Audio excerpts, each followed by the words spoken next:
All right. Hello, everyone. It is the third episode of The Buyer Seller, and I'm so excited for how this is evolving. And with me today, such an honor to have Don Romano, CEO of Hyundai Canada, with us. And again, this podcast is really about giving buyers, business leaders like Don, a voice at the sales training table, because we get to have a lot of sales training from sellers telling us salespeople. I'm an SDR myself, and you're hearing from all these sellers telling us what to do when we're reaching out to buyers. So I just thought, okay, what if buyers told us what they would like to have, from salespeople? So here we go again. All Yeah. right, so welcome, Don, to the Thank you. buyer seller. No, it's good seeing you again and appreciate the opportunity to catch up with you. Sure, sure. So just as an opening, could you tell us about you and your work at Hyundai? Yeah, Don Romano. I'm the president and CEO of Hyundai and Genesis Canada. I've been with the company for 10 years. Um, and I've been in the industry for 40 years. Um, so wasn't planning to be in automotive. I just was in university, had the company I was working for, an airline, had gone out of business. And as I was driving home from the airport, I stopped in and to a competitor, and they laughed at me at first that they weren't interested in hiring pilots. But I said, I am a marketing student, and my plan is to continue in marketing. And just so happened the guy that I interviewed with was also he was a pilot and found it interesting that I would stop by an automotive company. So that was 40 years ago. I've lived in 6 different countries. I've run 4 companies, automotive, and I think my most exciting thing that I've done so far has been most recently here at Hyundai, where we launched our new Genesis brand. And it's been a tremendous success for us.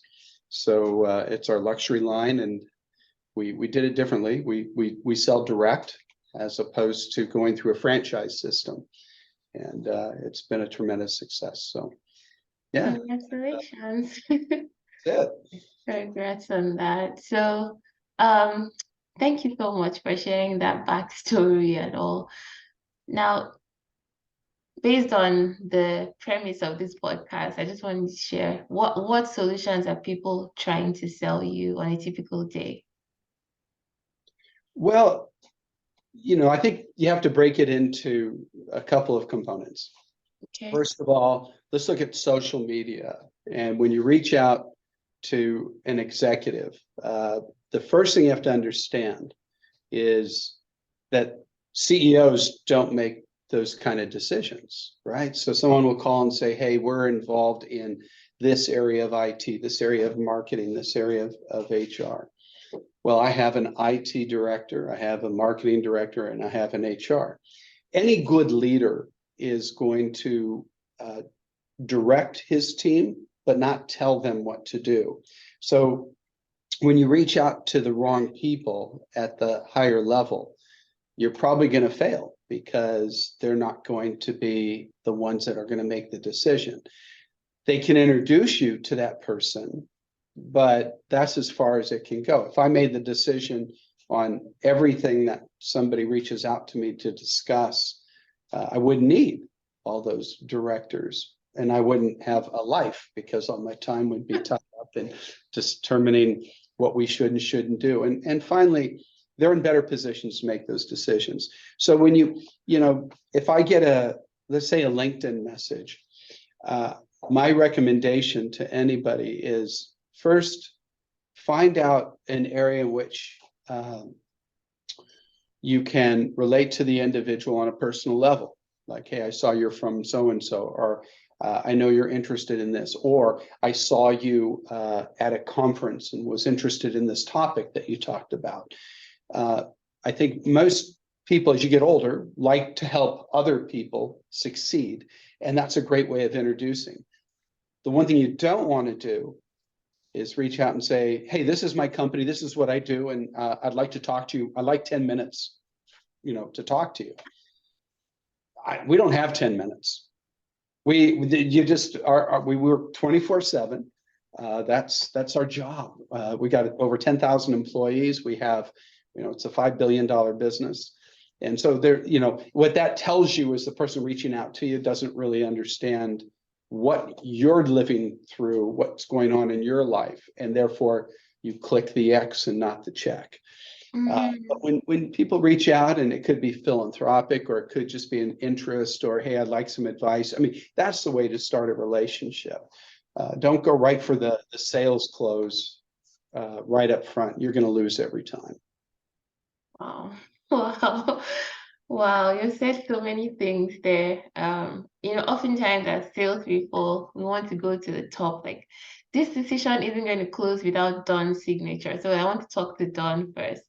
But you're saying go to the right person that is specific to what you're saying. And then you also talked about that individualized messaging that relates to something that the person can, connect to. And then you've talked about starting a relationship and not being focused on starting a relationship and not on closing a sale. Yeah, do your homework, right? I admire people that do their research and know who to talk to and how to connect with them. Now, you can always go through other people to reach the people who ultimately make the decisions. Yes, a CEO will sign off on pretty much everything, but if it's a good CEO, they're going to ask their executive team, what do you think we should do? What I do is I manage a very large budget, an expense structure, a P&L. And so if it makes good business sense, my team will come to me and say, hey, this will improve our business, our cost efficiency, whatever the issue is. I seldom say no if they believe in it. If they come to me and say, well, I don't know, maybe it'd work, maybe it won't, then I'd probably say no. But they wouldn't usually waste my time with that. They'll only come to me with things they really believe are going to move us forward. So yeah, just do your homework, and find out who's who, and be persistent. Persistence overcomes resistance, but in a good way. You don't want to just be persistent for the sake of being persistent, or they'll block you. But if you're persistent and you're coming from a very interesting, keep it short. Nobody wants to read. If it's over 3 paragraphs, you're probably going to, again, get an X and not a check. So just the demands of any business are too great. But also try to find out who that knows somebody. Leverage your contacts. Do your homework. Find out. Do you ask people around? Do you know anybody at this company? Do you know somebody who knows somebody at that company? Do you know somebody in that industry? Yes. Well, I bet that person knows somebody. And then just be patient, work your way through.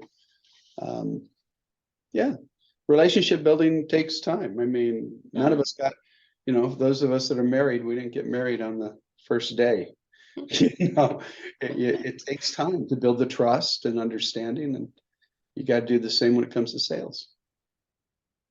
Exactly. I mean, sometimes salespeople are dealing with all these pressures. It's like, how do I reach the highest number of people at, trying to just scale. But at the end of the day, it comes back to these principles that you would say are just even more human than those other things that we try to do that make us robotic, if you may call it that. Yeah, every key executive in every major business has, they should at least have causes that they stand up for. So it doesn't always have to be a business relationship through the business channels that get you connected.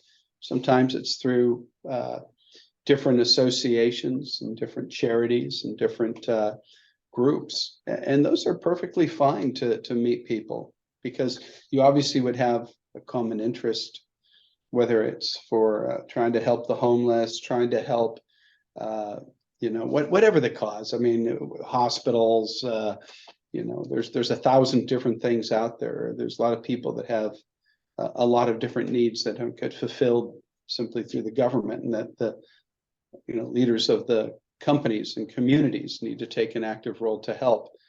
So you find out what they're active in, and that's a great way to connect with people. So yeah, I just don't ever just send a LinkedIn saying, hey, this is what we do. This, I think, could be great for your company. Can I have 25 minutes of your time? You just don't have time for that. And those people, boom, gone. Yeah. Yeah. Okay, so as president and CEO at Hyundai, you often have to sell through ideas to your leadership. What are some techniques that you use to get your points across and agreed to? Okay, but any leader at my level, if you are telling your team what to do, you could probably hire fifth graders, and they could go do it. And that's not what we do. We hire really good people.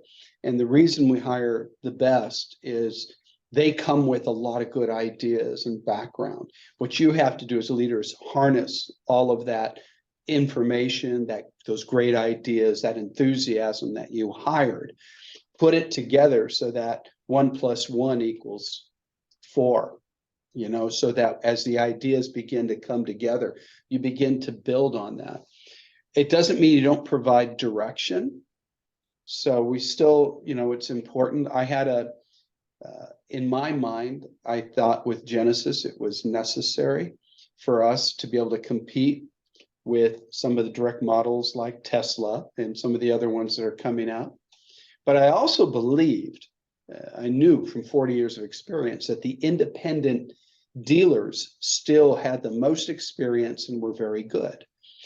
You bring those ideas to the table with your executive team and say, okay, so how are we going to build a new brand?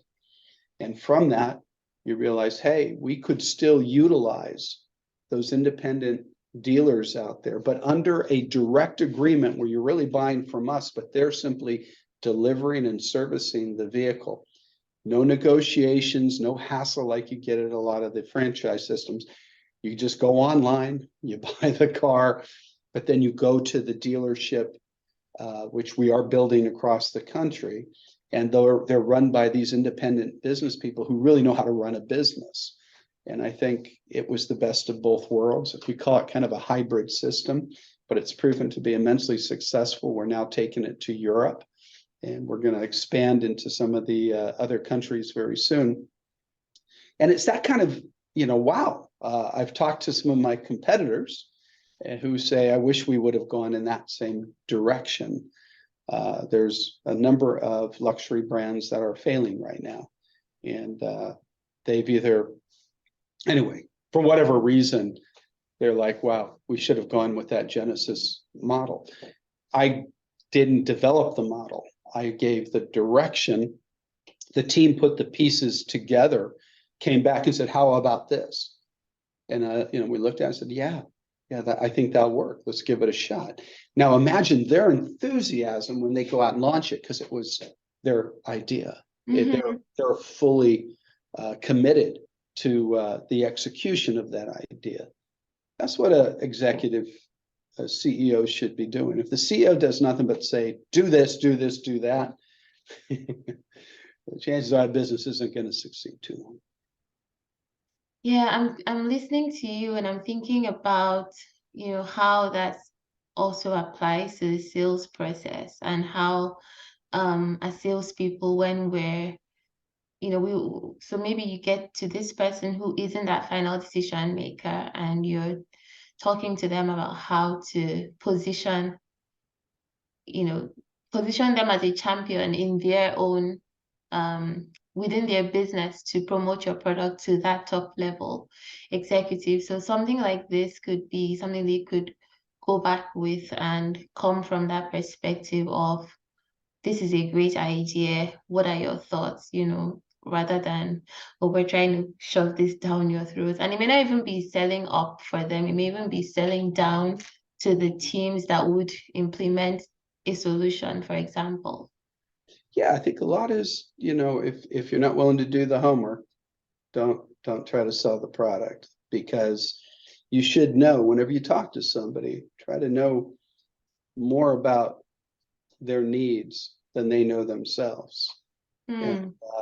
And to do it in a constructive, positive way, a brief way. I think if you're dealing with any director which has signing authority for big programs, being conscientious of their time is one great step. There's nothing I enjoy more than having somebody say, okay, we agreed on 10 minutes. I've taken up 10 minutes. We'll, reconnect later, but I want to be very careful with your time. That means a lot to us, because again, we're working 12 to 16-hour days. It's tough. And we have families, we have kids, we have all that other stuff, to dogs, other responsibilities. We're all involved in communities. So when someone's really careful with our time, and the best way to be careful with the time, in addition to being keeping track of it, is to consolidate. We don't need big presentations. We need to cut right to the point where this particular solution will solve this particular problem. And what you don't want to have is, when you do that, for them to say, yeah, but we're already doing that, and you didn't do your homework, or who are they using today to solve that problem? You should know that. What are the advantages and disadvantages? We had a talk yesterday with an individual who owns a company that provides online credit approval for financing vehicles. And it was probably a 15-minute conversation, knew exactly what it was that we were having challenges with, and he knew exactly what the solution would be. And so now we have follow-up conversations from just one contact. Now I've got a group, we're going to meet with them and further that conversation with the directors that are involved in that. Just enthusiastic, positive, understood how we were doing business today, had been through our website, had gone through the process, had another product from his company that he thought would work better for us. He was right.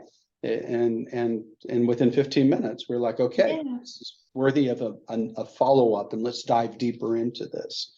That's how the relationships kind of start. Wow, I'm so happy you touched on this point of time, because sometimes as salespeople, we think we need 30 minutes to 45 minutes to an hour, but there are ways to maximize whatever time we get in front of someone, if we can understand. I would always say 15-minute increments are good. If you tell somebody, I need 2 minutes of your time, they won't believe you. If you ask them for, hey, do you have a half hour or an hour? They don't understand what you do for a living. But if you say, hey, in 15 minutes, I can show you how to improve this particular area that I have looked at in your business. Yeah. Now, they still might refer you to somebody, but that someone's going to say, well, I can afford 15 minutes if it's an area of need for me. Wow. Okay. There's just so much to unpack with everything. All right. So do you have any memorable prospecting experience from a seller? I mean, you've just shared one really from this person yesterday, but is there any one that tops your charts and what made it memorable? Is there any one or any one experience? Like a person or experience? Well, you could talk about the experience, but I'm guessing someone delivered this, and it actually may be a series, of. So I was the senior managing director for Toyota in the Middle East, and I lived in Saudi Arabia. And when I went there, I brought with me a lot of my preconceived ideas from Canada, the US, from Japan, Europe, places I've lived before. But the Middle East is very unique. But I learned very quickly that the solutions I was coming up with weren't necessarily going to work, even though the business is very similar everywhere in the world. But it wasn't going to work. And the one example I remember that taught me a good lesson was when I told my team to ensure that every vehicle being delivered was going to be 100% detailed, perfectly clean. They weren't going out that way. They're going out with the plastic on them and dirty. And I noticed after saying this, after 3-4 months, telling them to do it, which was the learning experience, I was wrong. They weren't doing it. So finally, after 3 months, I said, why are we delivering dirty cars? And I had developed enough relationship at that point. They said, Don, slow down. To buy our vehicles in the Middle East, brand new, is a big step for given the income levels of the people that we were serving.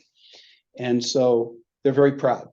It's a proud moment. You bought a new car, you've achieved a certain level of success. But if it's washed, people are going to think it's a used car. They won't believe it's new. So a lot of people take it home so everybody knows that they bought a new car, and that makes them feel good. And then after a few weeks, they'll bring it in and we'll detail it. But if we detail it up front, they won't buy the car. So we want to sell the cars. And I'm like, you're kidding me. So this is my example of, you don't go out and tell people what to do like I did, because you're going to fail. You're going to listen to your execs, ask questions. You're going to lead through questions. It doesn't matter what level you're at in a company, and this is, just one example, and I could give you hundreds where I made mistakes. I think, but a good leader learns from their mistakes, and then they apply that lesson going forward. And that was important for me. I needed that lesson. I was becoming too, what we'd say, dictatorial, and not leading in the proper manner that ensures sustainable success. So, yeah, that was just one example. I got 100 of them, but doesn't matter how many times you fall down. It doesn't matter. A lot of people say it's not how many times you fall down, it's getting back up that counts. Not really. It's getting back up and knowing why you fell down and making sure you don't do that again that counts. And that's the key to life right there. Yeah, I mean, I was just thinking about something I saw online today. So this guy made a post, and someone made a post, and in the comments, someone said, oh, I used to be so good at what you're saying, connecting with people and just being human and all. But now I am a high-level salesperson and I'm using all this high-level jargon. And I just thought, why would you throw away the principles, the basics, the human connection, because now you think you're high level? And that's what you're saying, wherever you are. Because sometimes as we grow as salespeople, you become an account executive, senior account executive, enterprise, you think you have it all figured out. And every client, you're speaking to them like, this is what you should do, this is what I've seen, this is what I know, instead of being curious and asking questions. You got it. Nah, that's the key, because it's always changing. Our markets change, our customers change, everything changes constantly. So you learn from the past, but you better get creative when it comes to the future and take a lot of the things we're talking about, and what you don't know, don't worry about, ask about. So that's how you grow your business. Yeah. Okay, I see that we have 2 minutes to go here, so maybe I will lump the last 2 questions I had planned. What's one medium that salespeople are underutilizing? You spoke a lot about LinkedIn, but is there any other medium that people could be using to reach leaders? And I like the idea you mentioned about connecting with people through the causes they care about. So that's like a medium in my mind. And then finally, any final words, any final thoughts? The floor is yours. I really think LinkedIn's a terrible way to engage.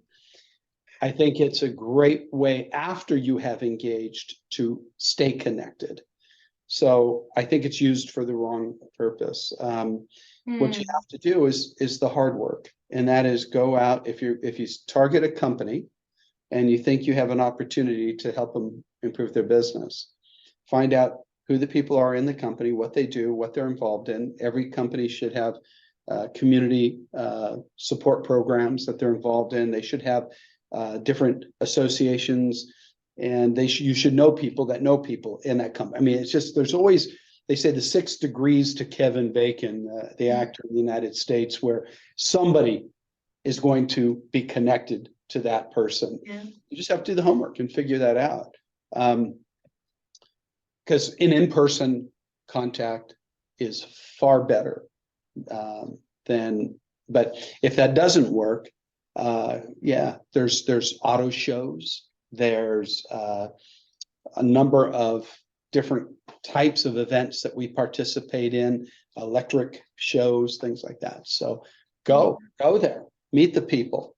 I connect with people at auto shows and at events all the time.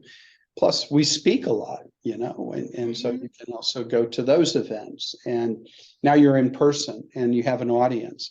Be very careful with the time, but be persistent. Go up there, introduce yourself, tell them what you do. Now, if you don't do your homework, you're going to, again, if you don't have something very interesting to say right off the top, you're going to lose their interest, right? So you need to understand, what is it that they do? What potential problems are created? Go to their website, learn about them, have some background. Now you can have an engaging conversation in person at an event that you attended because you did your homework. And I think if you do those things, you're going to find your success rate going up. I don't believe in a pitch. A pitch to me sounds like I'm going to try to throw something at you and put it on the wall and see if it sticks. That doesn't work in today's environment. What works is, like I just said yesterday, talking to an individual, been through our website, had a connection. The person connected me to them. They knew exactly what they were going to talk about. They knew exactly how our system worked online, and they had a better solution. And so we went, after a few quick introductions and hi, how are you? And great. I think we probably spent a minute to 2 on that. I just said, okay, tell me about your product. And he went right into it, explained how it relates to our current product. Now we have a follow-up meeting. We'll probably be doing business with him. That's how it should work. If he's listening to this, I'm sure he's doing the happy dance now. I'm sure he is. I mean, maybe it's not done yet, but remember, you don't sell anything unless you're selling, supplies, things like that. It's going to take time to build a relationship where it's a sustainable relationship where you're doing business over, we do business with JD Power. That's a big name. We've been working with them for 10 years, ever since I've been here. Great company. We do business with a lot of really, KPMG, Deloitte. I could go on forever. Siebel. But those relationships started off just as I spoke about, no different. It wasn't, even if you're a small company, it all works the same way. Eventually there's a contact, a relationship, and now they're kind of part of our organization, a part of the team, right? And they become also creators and help us solve even problems outside of their area of expertise. Once you're in with something like that, then you have a really good, sustainable business model for your business. Other than that, just be positive, a smile, and don't ever get down. Don't ever be, don't ever bring up, a bad attitude. If you have it, don't go out, don't meet, just change the attitude, go in with a positive, we all like positive people. That's why you and I are talking, right? We met a long time ago, and we still communicate, and you're always positive. You got a very interesting perspective, and so yeah, the door's open for you anytime. Thank you, Don. It didn't happen overnight, right? I mean, No, it didn't. Honestly, this is so. I'm gonna definitely listen to this podcast again because there's so much to take away here, and I feel like we spent time just talking about that, which is one of the reasons why I came into sales. Sales is very human. It's about relationships. It's about treating people with respect, empathy, and all that. So, thank you for just bringing all of that back. yeah, you Thank guys you for spending your afternoon with me. anytime, you know that. All right. Thank you, Take care. Dawn. Okay? Enjoy your weekend. All right, Bye. all right. We'll see you Yeah. soon. You enjoy your weekend too. Yeah. Bye.